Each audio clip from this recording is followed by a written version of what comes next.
Assalamualaikum warahmatullahi wabarakatuh. Bapak-bapak jemaah rahimakumullah, bersama-sama kita buka pertemuan pada malam hari ini dengan membacakan basmalah. Bismillahirrahmanirrahim. Innal hamdalillah nahmaduhu wa nasta'inuhu wa nastaghfiruh wa na'udzu billahi min syururi anfusina wa min sayyiati a'malina. Man yahdihillahu fala mudilla lahu wa man yudlil fala hadiya lahu. Asyhadu an la ilaha illallah wa asyhadu anna Muhammadan 'abduhu wa rasuluh la nabiyya ba'da. Allahumma salli wa sallim ala Muhammad rasulillah wa ala alihi wa sahbihi wa man tabi'ahu wa walahu ila yaumil qiyamah. Rabbi shrah li sadri wa yassir li amri wahlul 'uqdatam min lisani yafqahu qawli. Rabbi zidni ilma warzuqni fahma. Faqala Allah ta'ala fil Qur'anil Karim, a'udzu billahi minasy syaithanir rajim. Ya ayyuhalladzina amanu taqullaha haqqa tuqatih wa la tamutunna illa wa antum muslimun. Wahai orang yang beriman, bertakwa kepada Allah dengan hak, dengan benar, dan jangan kalian mati kecuali dalam keadaan sebagai seorang yang berserah diri kepada Allah, sebagai seorang muslim. Ya ayuhan nasu taqu rabbakum alladzi khalaqakum min nafsin wahidah wa khalaqa minha zawjaha wa bassa minhuma rijalan katsiran wa nisaa wattaqullaha alladzi tasaaluna bihi wal arham innallaha kana 'alaikum raqiba.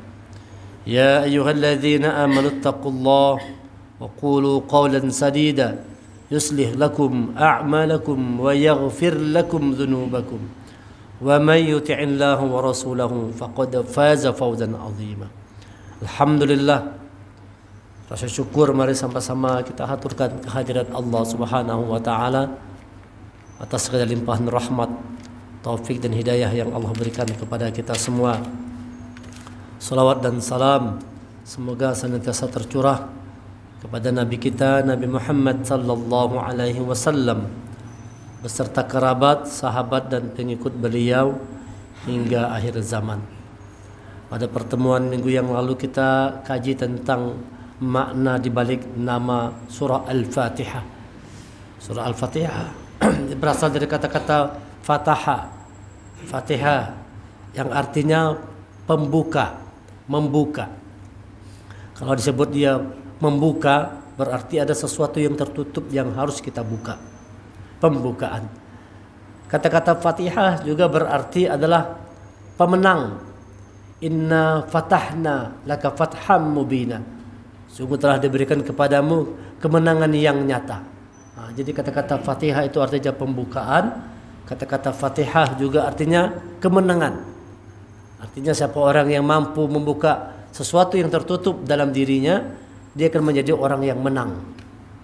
Kemudian kata-kata Fatihah juga diartikan penakluk. Maka kita kenal ada istilah Fathul Makkah, penaklukan kota Makkah. Yang mampu membuka, yang mampu menaklukkan kota Makkah, Rasulullah. Nah, orang yang mampu menaklukkan ini, orang yang mampu membuka, yang menjadi pemenang, disebut dengan namanya Al-Fatih. Maka ada kita kenal Muhammad Al-Fatih. Nah, karena dia adalah orang yang mampu menaklukkan Konstantinopel. Kata-kata Al-Fatih itu sudah menjadi bahasa Indonesia, Fatih Gajah Mada.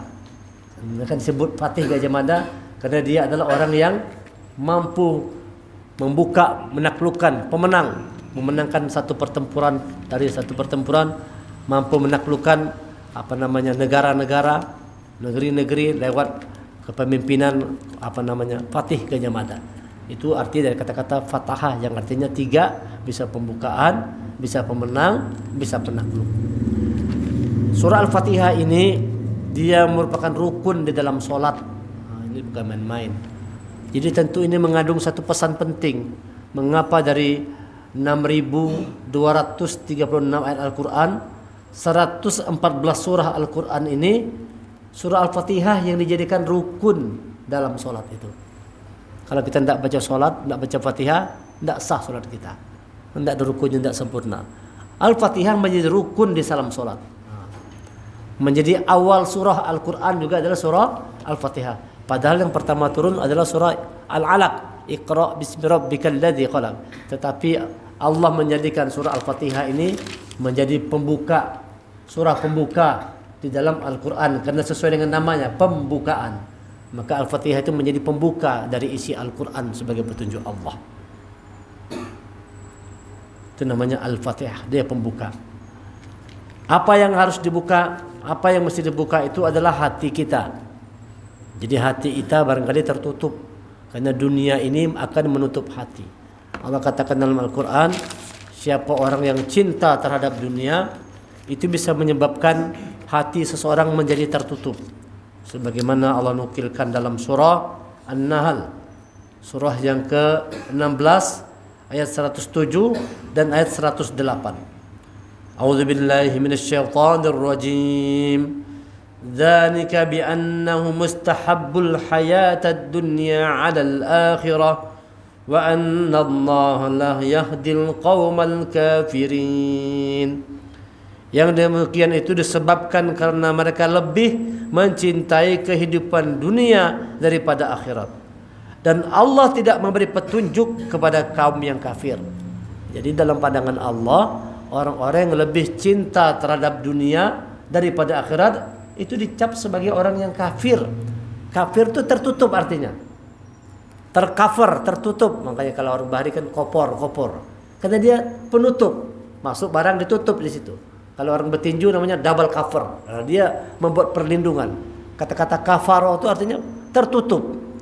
Tertutupnya hati seseorang. Lalu dikatakan sebagai ingkar. Karena kalau sudah orang tertutup hati, pasti mengingkari kebenaran.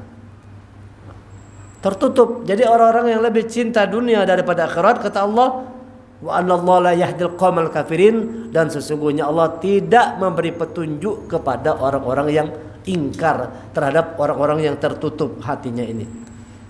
Ulaikal ladzina taba'allahu ala qulubihim wa sam'ihim wa absarihim wa ulaika humul ghafilun. Lanjutannya An-Nahl 108. Mereka itulah orang yang hati, pendengaran dan penglihatannya telah dikunci oleh Allah. Mereka itulah orang-orang yang lalai. Jadi orang-orang yang lebih cinta dunia daripada akhirat itu adalah orang-orang yang telah dikunci hatinya oleh Allah. Kalau kita tuh lebih mengutamakan dunia dalam hidup ini, itu tanda hati terkunci. Orang yang lebih mengutamakan dunia, kata Allah, dikunci hatinya, ditutup telinganya, dikasih risyawah, tutupan di penglihatannya, lalu dia tidak bisa lagi melihat, mendengar, tidak bisa lagi. Summun bukmun umyum fahum la yarji'un. Tuli, bisu, buta, mereka tidak bisa kembali kepada Allah. Tertutup hati, pendengaran mata kita karena cinta terhadap dunia. Maka perlu dibuka. Maka kita perlu membuka hati kita ini. Nah, Al-Fatihah ini adalah membuka. Karena kenapa hati perlu dibuka? Supaya kita bisa berhubungan dengan Allah dengan baik. Jadi kalau orang hati terbuka, pendengarannya terbuka, matanya terbuka melihat kebenaran, dia bisa memahami apa yang menjadi kehendak Allah atas dirinya. Itulah dikatakan sebagai orang-orang yang mendapatkan petunjuk Allah. Mendapat petunjuk Allah. Makanya ketika kita sholat, dia menjadi rukun, karena dia merupakan kunci pembuka untuk kita melakukan hubungan kepada Allah. Sholat itu adalah media kita berhubungan kepada Allah. Diawali setelah takbir itu, langsung kita membaca surah. Setelah niat, takbir, langsung kita membaca surah Al-Fatihah. Rukun ya dalam sholat tadi kan. Karena doa kita kan sunnah dibacakan. Tapi kalau kita niat, takbir, kemudian kita membaca Al-Fatihah, rukun dari sholat. Setelah kita berniat semata-mata karena Allah, kita nyatakan Allahu Akbar, Allah yang maha besar, kita kecil, kita rendah di hadapan Allah. Setelah itu buka hati pikiran kita untuk bisa berhubungan dengan Allah. Al-Fatihah ini membuka hati pikiran kita. Maka dikatakan surah Al-Fatihah ini Kalau disimpulkan kata ulama, Quran 30 juz ini 114 surah ini disimpulkan dia menjadi satu surah, yaitu surah Al-Fatihah. Maka dia dikatakan sebagai Ummul Kitab. Induknya kitab. Ummul Kitab Al-Fatihah. Dia adalah induknya, dia adalah ibunya. Jadi seluruh surah dalam Quran ini termaktub di dalam surah Al-Fatihah. Karena Al-Fatihah adalah induk. Kan kalau misalnya dekat dengan istilah kapal induk. Kalau kapal perang, kapal induk itu semuanya masuk situ. Dalam kapal itu ada kolam renangnya. Pesawat bisa singgah situ. Semua masuk dalam kapal induk. Seluruh surah Al-Quran ini termaktub semuanya itu di dalam surah Al-Fatihah. 7 ayat ini merangkum isi daripada Al-Quran ini. Luar biasa. Maka dia pantas dijadikan sebagai rukun di dalam sholat. Pantas Al-Fatihah dijadikan sebagai surah pembuka dari isi Al-Quran ini. Supaya untuk kita bisa masuk kepada petunjuk Allah, buka dulu diri kita. Al-Fatihah. Buka hati, buka pikiran. Untuk bisa menerima petunjuk Allah itu membuka hati pikiran. Jangan kita biarkan tertutup hati kita. Buka pikiran kita semua. Itu kemarin yang kita pelajari dari nama Al-Fatihah itu. Malam hari ini kita lanjutkan dengan judul Ihdinas Siratal Mustaqim. Dari ayat 6 surah Al-Fatihah. Ihdinas Siratal Mustaqim, tunjukilah kami jalan yang lurus. Setiap hari paling tidak itu minimal 17 kali sehari kita minta kepada Allah, Ihdinas Siratal Mustaqim, tunjukkan kami jalan yang lurus. Berikan kami hidayah, ihdina, tunjuki kami, berikan kami hidayah, berikan kami petunjuk kepada jalan yang lurus. Lalu pertanyaan sekarang, jalan yang lurus itu yang mana jalannya? Mana jalan yang lurus itu? Ada sebagian kita beranggapan selama ini yang namanya Ihdinas Siratal Mustaqim itu adalah jembatan. Siratal Mustaqim itu titian rambut di belah 7. Itu yang sering kita dengar kan. Apa itu Siratal Mustaqim? Titian rambut di belah 7. Pin bayangkan kayak apa? Rambut itu sudah halus, di belah 7 lagi. Nah, kira-kira ini bisa diterima kadang-kadang. Begitu yang kita pahami selama ini. Siratal Mustaqim, orang menganggap itu adalah rambut di belah 7. Padahal Quran mengatakan yang namanya Siratal Mustaqim itu adalah Al-Quran ini. Al-Quran inilah Siratal Mustaqim. Jadi kalau ada kalimatnya Ihdina, tunjuk ke kami Siratal Mustaqim, artinya bagaimana Quran yang kita baca bisa menjadi petunjuk buat kita. Supaya setiap kita membaca Quran jadi petunjuk. Karena tidak semua orang yang membaca Al-Quran itu dapat petunjuk. Tidak semua orang yang membaca Quran dapat petunjuk. Ada orang yang membaca Quran yang didapat bukan petunjuk, bahkan bertambah kafir, bahkan bertambah sesat, bahkan bertambah ingkar kepada Allah. Ada orang-orang yang membaca Quran tidak dapat petunjuk. Makanya kita minta Ihdina, tunjuk ke kami Siratal Mustaqim. Artinya setiap kita baca Quran, kita mendapatkan petunjuk Allah di sana. Nah, jangan sampai tadi apa yang menyebabkan orang membaca Quran itu tidak bisa mendapat petunjuk Allah. Allah jelaskan dalam surah At-Taubah, surah yang ke-9 ayat 124 dan 125. A'udzu billahi minasyaitonir rajim. Wa idza ma unzilat suratun faminhum man yaqulu ayyukum zadathu hadhihi imana fa ammal ladzina amanu fazadathum imanan wa hum yastabshirun. Dan apabila diturunkan suatu surah, maka di antara mereka orang-orang munafik ada yang berkata, siapakah di antara kamu yang bertambah imannya dengan turunnya surah ini? Orang munafik itu bahasanya menyambati, menghina. Turun Quran nambah iman kada? Jar orang munafik. Baca Quran nambah iman kada? Wah, jar orang kafir nih. Memadahkan ini.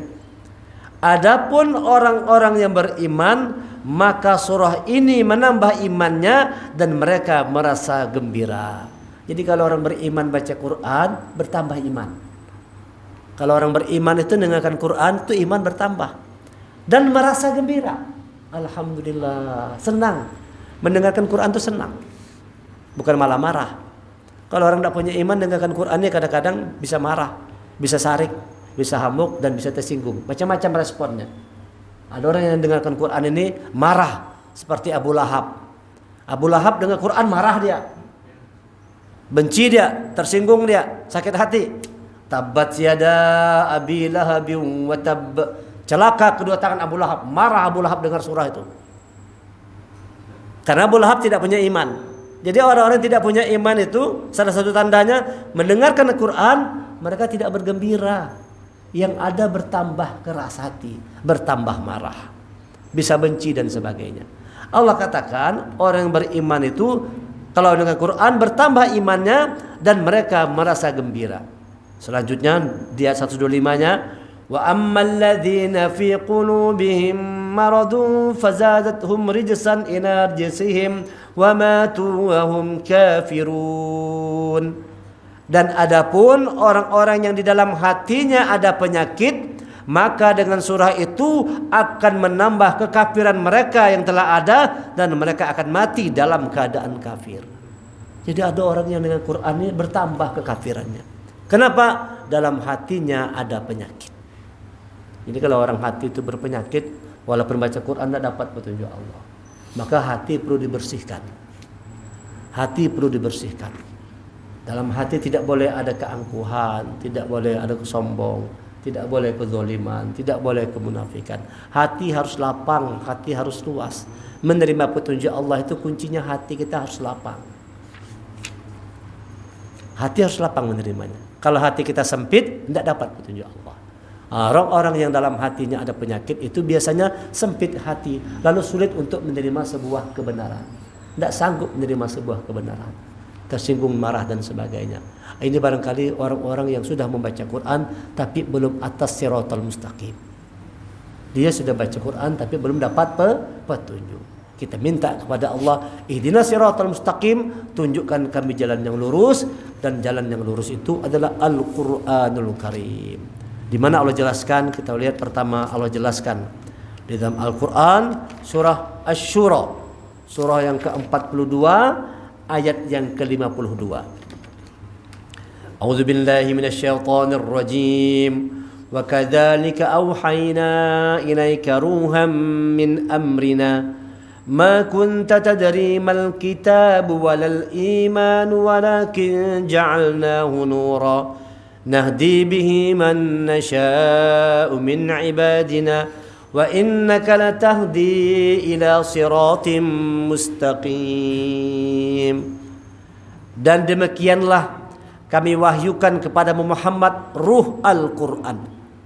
Jadi Quran ini Allah katakan dia ruh. Dia ruh. Al-Quran ini ruh. Kalau sesuatu yang punya ruh berarti dia hidup. Ini Quran ini hidup, Pak. Quran ini bukan tulisan di atas kertas. Ini mushaf. Ini mushaf. Allah katakan di surah 6 nanti ayat 2, ayat 7, Quran bukan tulisan di atas kertas. Wahyu Allah bukan tulisan di atas kertas. Ini kertas. Ini bisa disobek nih. Bisa kita sobek. Bisa kita bakar. Bisa dibakar tidak? Ambil api bisa kita bakar. Mau kita sobek, bisa sobek. Bisa dimakan rayap. Bisa makan rayap. Lawas kada dibuka, dimakan rayapnya. Allah katakan wahyu Allah itu bukan tulisan di atas kertas. Bukan. Dia ruh. Dia sesuatu yang hidup. Makanya kalau kita baca Quran, mengapa tiba-tiba bisa nangis? Apalagi misalnya orang yang pergi haji umroh. Itu kalau dengar imam tuh baca Quran, tuh nangis kita. Padahal kita bisa belum tentu tahu artinya.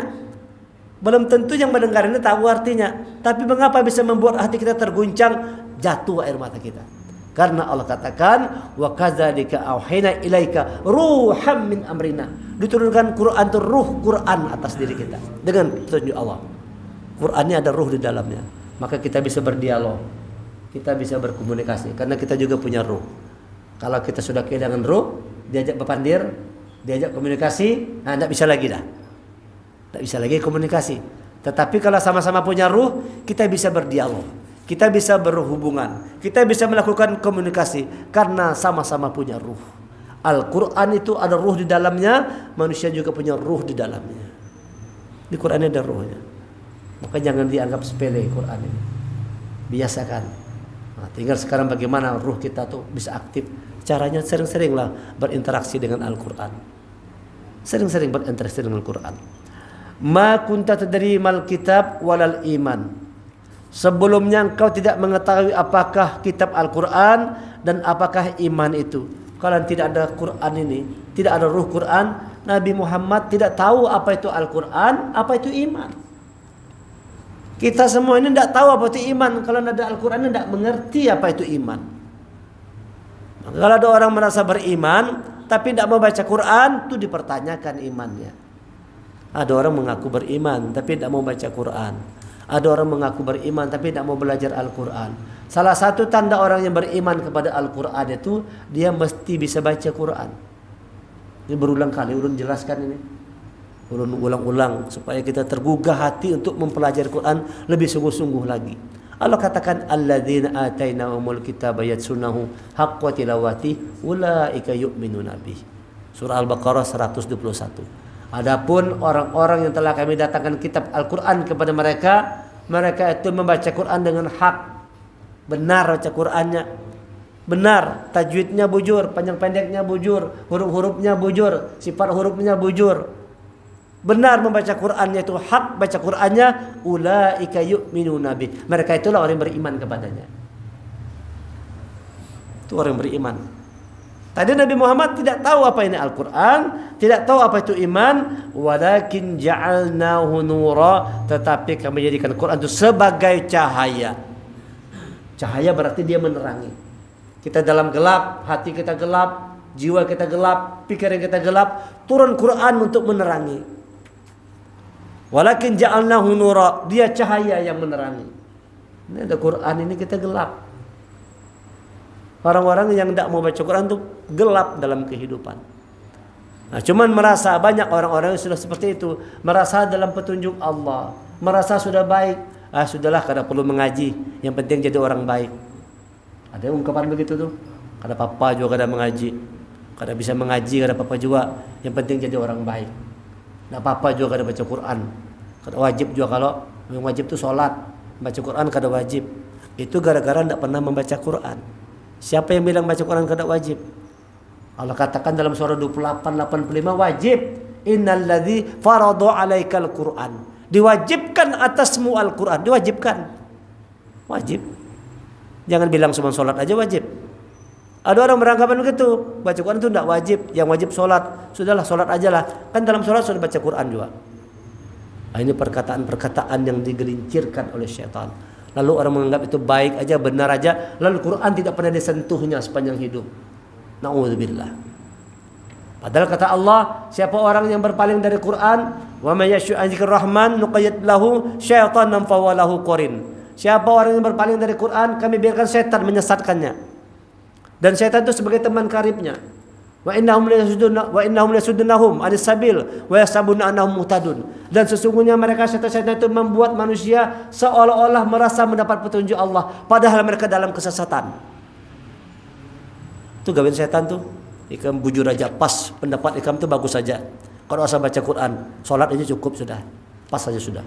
Yang penting jadi orang baik. Bagaimana mau jadi orang baik kalau buku petunjuk tidak pernah dibaca?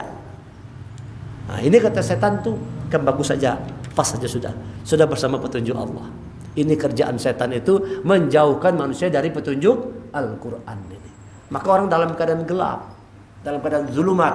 Maka keadaan zulumat gelap, zaman dulu jahiliyah itu zaman kegelapan, zaman kebodohan.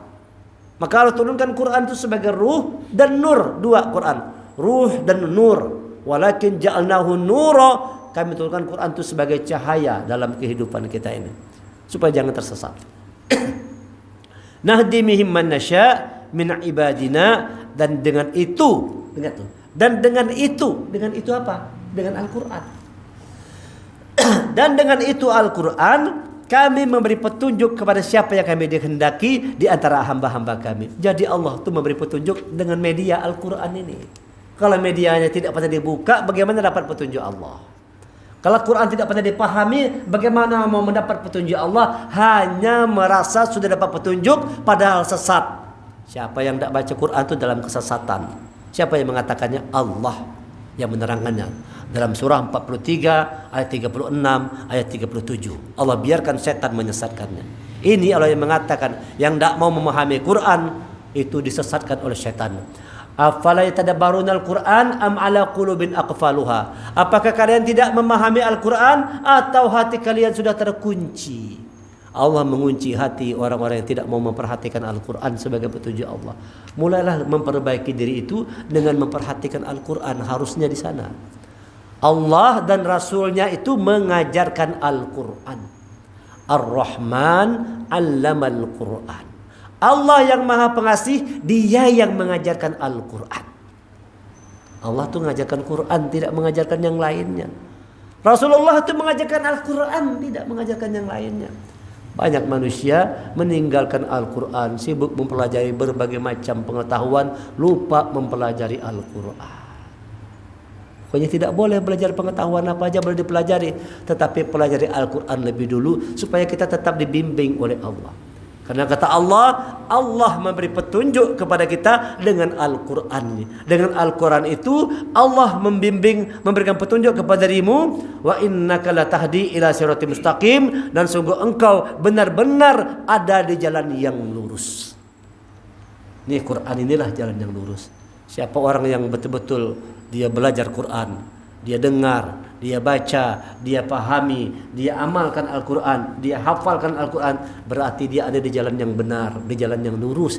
Siapa yang menerangkannya? Allah yang mengatakan Quran ini, wa innaka latahdi ila siratim mustaqim, dia ada di jalan yang lurus. Coba lihat Quran, lengkap Quran ini. Berita apa aja ada di sini. Kenapa tidak kita pelajari dengan sungguh-sungguh Al-Quran?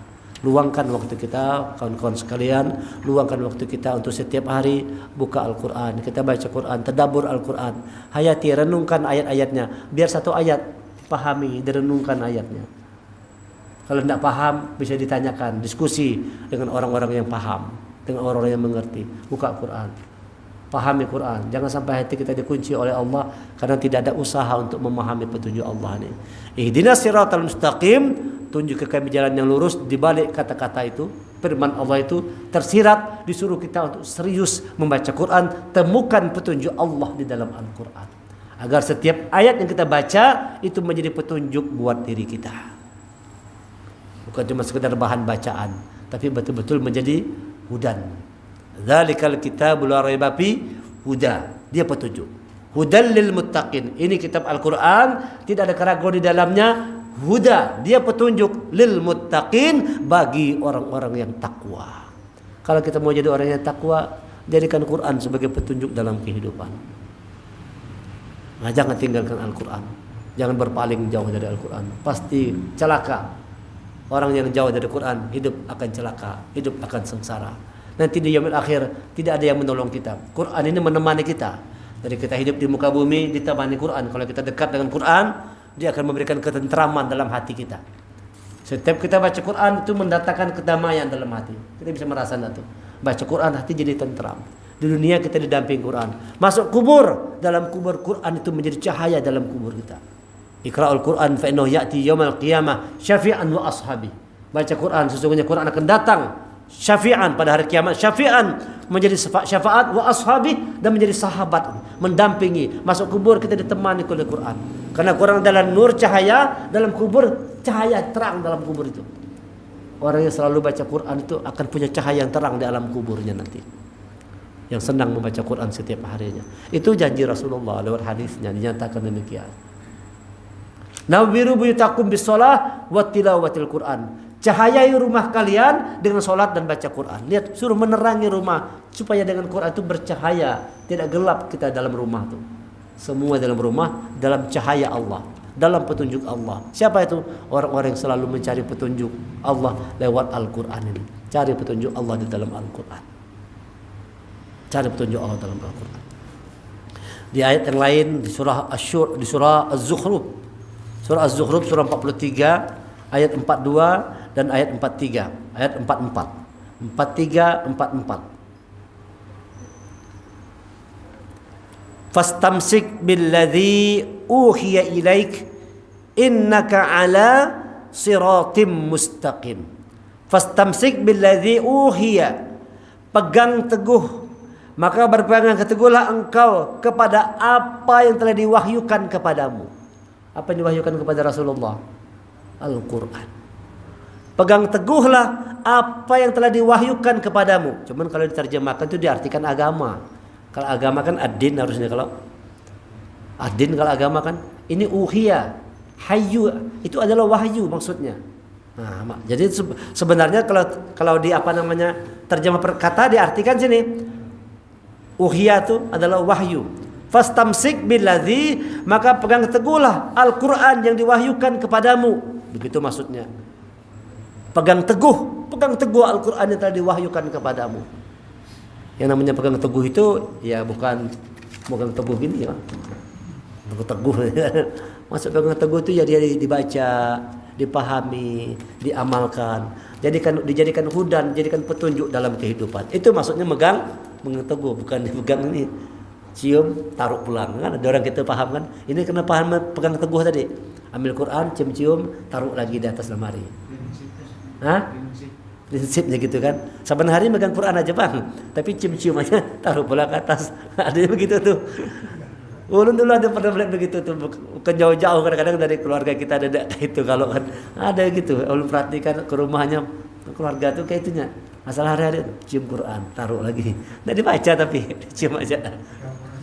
Ya pegang teguh. Padahal masuk pegang teguh itu ya dibaca, dipahami, diamalkan, diterapkan dalam kehidupan. Allah katakan fastamsik billadzi uhiya ilaik, pegang teguhlah apa yang telah diwahyukan kepadamu, yaitu Al-Qur'an. Innaka ala siratim mustaqim, sesungguhnya engkau atas jalan yang lurus. Jelas sekali. Jadi kalau kita mau tahu siapa orang di jalan yang lurus, orang yang memegang teguh Al-Qur'an sebagai petunjuk Allah, itu orang yang di jalan yang lurus. Itulah orang jalan lurus. Itulah dia siratim mustaqim, jalan petunjuk kehidupan kita. Al-Qur'an ini membimbing kita agar selalu ada di jalan yang lurus. Quran ini. Wa innahu ladzikrul laka wa liqaumik wa sawfa tus'alun. Dan sungguh Al-Qur'an itu benar-benar suatu peringatan bagimu dan bagi kaummu, dan kelak kamu akan diminta pertanggungjawaban. Di Qur'an ini menuntut tanggung jawab. Kalau kita mati nanti Qur'an menuntut tanggung jawab. Hei si fulan, kenapa dulu aku tidak pernah kau baca di dunia? Menuntut tanggung jawab. Kenapa aku tidak pernah dibaca? Kenapa aku jarang dibaca? Kenapa cuma baca seminggu sekali aja baca? Kenapa baca cuma setahun sekali? Kenapa khatam Quran cuma setahun sekali aja? Kenapa kada saban bulan khatam Quran? Kenapa cuma sebulan sekali, setahun sekali aja? Pas bulan puasa aja. Khatam Quran. Imbah tuh bang, habis. Kada khatam lagi. Baca Quran. Setiap hari usahakan jangan pernah kita tinggalkan Quran. Karena Al-Quran itu Allah katakan dialah petunjuk jalan yang lurus. Wa innaka la tahdi ila siratim mustaqim. Harusnya orang serius belajar Quran. Sekarang Quran ditinggalkan. Orang tinggal Quran sibuk belajar macam-macam. Ya kan? Ini kan kitabullah. Orang tinggal ke kitabullah, belajar kitab hijau, coklat, merah, kuning. Kitabullah tidak dibaca. Masya Allah. Banyak orang-orang yang ulun datang ke sekolah nu tes melamar pekerjaan, mau jadi guru segala macam. Dan ulun pasti uji baca Quran dulu. Banyak anak pondok tuh baca Quran kada lancar banyak. Kada ulun terima tuh dari pondok A, B, C, D. Suruh coba baca Quran. Jangan suruh menghafal, suruh baca aja. Masya Allah. Huruf sin dibacanya shin, huruf shin dibacanya sod. Padahal ini anak pondok nih. Berapa tahun di pondok jar ulun? 9 tahun ya. Dalam hati ulun belajar apa di pondok 9 tahun? Mengaji aja enggak beres mesti. Ngapain di pondok lama-lama itu? Itu tadi. Tapi kalau baca yang kitab lain, jago dia. Wah, wah jago baca kitab. Jago dia baca. Nah, kan? Dan itu tanda orang dianggap orang berilmu itu begitu. Kalau di dunia pesantren kan yang dianggap orang berilmu itu orangnya punya kemampuan baca kitab kuning, kitab kundul, coklat, biru. Kalau Al-Quran siapa orang yang berilmu? Siapa orang berilmu? Quran mengatakan. Ini wahyu Allah. Surah 22 ayat 52. Mudah mengingatnya. 22:52. Ya. Bukan. Surah 22 ayat 54. Ya, mohon maaf. 22:54. Al-Hajj ayat 54. Wal ya'lamal ladzina utul ilma. Wal ya'lamal ladzina utul ilma. Agar mengetahui orang-orang yang berilmu. Ini utul ilma, namanya utul ilma. Orang-orang yang diberi Allah ilmu pengetahuan. Orang-orang ulama-ulama, orang-orang yang luas pengetahuan. Wal ya'lamal ladzina utul ilma, agar orang-orang yang diberi ilmu mengetahui annahul haqqu min rabbik fayu'minu bihi fatukhbita lahum qulubuhum wa innallaha lahadil ladzina amanu ila siratim mustaqim. Dan agar orang-orang yang telah diberi ilmu meyakini bahwa Al-Quran itu benar dari Tuhanmu, lalu mereka beriman dan hati mereka tunduk kepadanya. Orang berilmu itu sederhana. Dia beriman kepada Quran, dia yakin Quran benar, maka dia pelajari, dia pahami, hatinya tunduk terhadap Al-Quran ini. Langsung tunduk hatinya. Sadaqallahul azim, benar engkau ya Allah. Maha benar Allah dengan segala firman. Tunduk hatinya dengan Quran ini. Seangkuh apapun manusia, setinggi apapun ilmunya, kalau sudah dengar Quran, tunduk langsung hatinya. Begitulah yang dicontohkan oleh peristiwa Umar bin Khattab yang mau membunuh adiknya tuh. Itu orang yang keras hati, yang mau membunuh adiknya tahu masuk Islam, bawa pedang, mau memancung leher adiknya. Begitu dia adiknya baca Quran, ketakutan adiknya. Tapi jar Umar terus baca terus. Begitu dengar Quran, Toha ma anzalna 'alaikal Qur'ana litashqa. Sampai ayat ke-14 jatuh pedangnya. La ilaha illa ana fa'budni. Aku ini anak fa'budni, aku adalah abdimu. Kau Tuhan kami, engkau kami sebagai anak fa'budni, kami adalah hamba-hambamu ya Allah. Langsung jatuh pedang Umar bin Khattab mendengarkan surah Toha dibacakan. Dengarkan Quran, langsung tunduk Umar bin Khattab. Mana Rasulullah? Bawa aku kepada Rasulullah. Aku mau bertemu Rasulullah. Menyatakan diri masuk Islam setelah mendengarkan Al-Quran. Bukan dengarkan kitab-kitab yang lain. Bukan dengarkan syair-syair yang lain. Mendengarkan Al-Quran lah yang melunakkan hati Umar bin Khattab. Sekarang orang dengar syair, apalagi Madil Wahyi ini. Kalau zaman-zaman orang nyebut selawat-selawat. Dan kayak orang pesta apa? Joget-joget. Joget-joget. Belum menyaksikan sendiri itu. Di lapangan rame ribuan manusia. Wah, pakai bendera-bendera. Cuma tinggal dikasih minum aja mabuk tuh. Persis kayak gitu gayanya. Gini-gini semua. Apakah begitu? Dapat petunjuk? Apakah ada yang seperti itu tuh? Allah katakan tidak. Petunjuk Allah ada di dalam Al-Quran. Petunjuk Allah ada di dalam Al-Quran. Orang yang berilmu itu kata Allah adalah orang yang meyakini kebenaran Al-Quran, lalu mereka tunduk dan hati mereka tunduk kepadanya, dan sungguh Allah pemberi petunjuk bagi orang yang beriman kepada jalan yang lurus. Ini iman di jalan yang lurus itu. Imanilah siratal mustaqim, Al-Quran itu. Tundukkan hati kita terhadap kebenaran wahyu Allah. Itu tanda orang berilmu. Yakin Quran itu benar, dia pelajari dengan sungguh-sungguh, dia amalkan dalam kehidupannya. Bukan dengan yang lainnya. Allah memberi petunjuk dengan Al-Quran. Kembalilah kepada petunjuk Allah yang benar. Kalau kita kembali ke petunjuk Allah benar, itu tandanya kita ada di jalan yang lurus. Ihdinas siratal mustaqim. Mudah-mudahan apa yang kita pelajari menambah semangat kita untuk terus belajar. Dekatkan diri kita dengan petunjuk pertama dan paling utama, pelajari Al-Quran. Pelajari Al-Quran. Jangan sampai kalah Quran dengan yang lain-lainnya. Jadi Quran itu menempati posisi yang paling tinggi di pikiran kita nih. Dalam hati kita, Al-Quran menempati posisi yang paling puncak yang untuk kita pelajari. Imam An-Nawawi itu tidak pernah mengajarkan ilmu apapun kepada anak muridnya sebelum mengajarkan Al-Quran. Itu Imam An-Nawawi. Bacalah buku Imam An-Nawawi. Beliau tidak pernah mengajarkan ilmu apapun kepada muridnya sebelum mengajarkan Al-Quran terlebih dahulu. Suruhnya murid-muridnya menghafal Quran. Kalau sudah anak muridnya hafal Quran, sudah hafal, baru disuruhnya menghafal hadis. Sewaktu menghafal hadis, ternyata gara-gara menghafal hadis lupa Qurannya, stop menghafal hadis, kembali kepada Quran. Itu Imam An-Nawawi. Cuman perkataan itu jarang kita dengar sekarang. Jarang kita dengar. Perkataan itu tidak kita dengar. Padahal begitu pesan Imam An-Nawawi, pelajari Al-Quran terlebih dahulu sebelum mempelajari ilmu-ilmu yang lainnya. Sekarang orang macam-macam belajar A, B, C, D. Semua ada dalam Quran. Ilmu tauhid dalam Quran nih. Aku nak belajar ilmu tauhid. Gimana cara belajar ilmu tauhid itu? Quran mengatakan hadza balaghul linnas wal ya'lamu annahu huwa ilahu wahid. Ini Quran adalah petunjuk yang jelas dari Allah. Dia memberikan petunjuk untuk kita kenal siapa Tuhan kita yang satu. Tauhid kada tuh. Surah Ibrahim 14 ayat terakhir 52. Surah 14 ayat 52. Quran ini membimbing manusia untuk mengenal siapa Tuhan yang satu. Itu tauhid kada tuh. pelajari Quran supaya mengerti. Cuman sekarang Quran banyak ditinggalkan dengan berbagai macam ilmu pengetahuan. Sehebat apapun perkataan, kalau tidak sesuai dengan petunjuk Allah jangan diikuti. Sehebat apapun, siapapun orang yang menyampaikan, setinggi apapun ilmunya, kalau ucapan itu tidak sesuai dengan petunjuk Allah, bertentangan dengan Allah dan Rasulnya, jangan diikuti. Ikuti sesuatu yang pasti benar. Al-haqqu mir rabbik. Kebenaran itu dari Allah. Al-Quran ini kebenaran. Quran membimbing manusia ke jalan yang lurus. Ihdinas siratal mustaqim. Subhanakallahumma hamdika asyhadu an la ilaha illa anta astaghfiruka wa atubu ilaik. Assalamualaikum warahmatullahi wabarakatuh.